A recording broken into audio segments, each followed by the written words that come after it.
ഞാൻ വീട്ടിൽ പോയിരുന്നു. കുട്ടികളാ പറഞ്ഞത് നിങ്ങൾ ഇങ്ങോട്ട് പോന്നു. ഞാൻ അവർക്ക് ചോക്ലേറ്റ്സ് വാങ്ങിക്കൊടുത്തു. ലക്കി സ്കേറ്റിംഗിൽ വിന്നർ ആയതല്ലേ.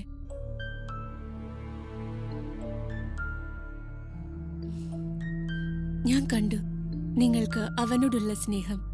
അവൻ ജീവിതത്തിൽ എപ്പോഴെങ്കിലും വീണുപോയാൽ പ്രോത്സാഹിപ്പിച്ച് എഴുന്നേൽപ്പിക്കാനും വഴി മാറിപ്പോകുമ്പോ നേർവഴി കാണിക്കാനും ഒരു പക്ഷേ എന്നെക്കാളും നല്ലത് നിങ്ങളെപ്പോലെ ഒരു അച്ഛനും അമ്മയും അവനുണ്ടായിരിക്കുന്നതാവും. സോ ഞാൻ അവനെ കൊണ്ടുപോകണ്ടെന്ന് തീരുമാനിച്ചു.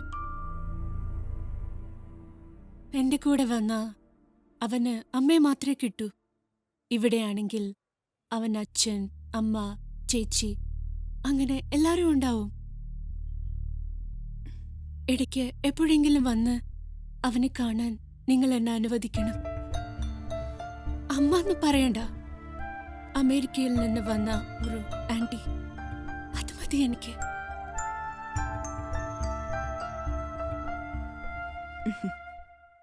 പക്ഷേ അതല്ല അതിൻ്റെ ശരി. അവനവൻ്റെ ശരിക്കുള്ള അമ്മയോടൊപ്പം വളരണ്ടാ നല്ലത്. നിങ്ങൾ അവനെ കൊണ്ടുപോകണം.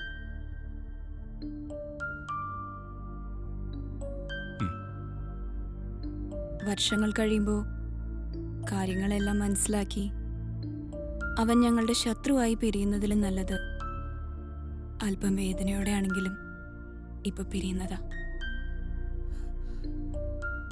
പക്ഷേ ലക്കി, സ്നേഹിക്കാനും താലോലിക്കാനും ഞങ്ങൾക്കൊരു മകളുണ്ട്.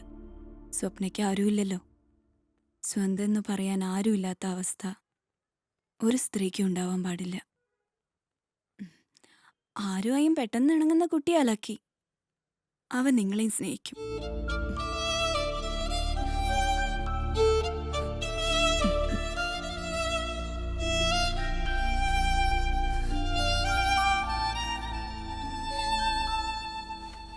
പിന്നെ ഒരു ചിന്ന കോമ്പറ്റീഷൻ ജയിച്ചതിന് അമേരിക്കയിലേക്ക് ട്രെയിനിങ് അയക്കല്ലേ, അതും ഇത്ര ചെറിയ കുട്ടികളെ തനിച്ച്. അതിനിവൻ തനിച്ചല്ലല്ലോ മോളെ പോകുന്നത്. കോമ്പറ്റീഷന് ജയിച്ച വേറെ കുട്ടികളുണ്ടാവില്ലേ. പിന്നെ മോൾക്കന്ന് ചോക്ലേറ്റ് തന്നില്ലേ ഒരു ആന്റി, ആ ആന്റിയാണ് ഇവനെ കൊണ്ടുപോകുന്നത്. എന്നാലും ഇതിൽ എന്തോ ഒരു തട്ടിപ്പുണ്ട്. നീ അത് കേട്ട് എക്സൈറ്റഡ് ഒന്നും ആവണ്ട. അവിടെ പോയിരുന്ന് പഠിക്കേ. അച്ഛാ, അതെ, ചേച്ചിക്ക് അസൂയ. അച്ഛൻ മൈൻഡ് ചെയ്യണ്ട, ഞാൻ പോയിട്ട് വരാം.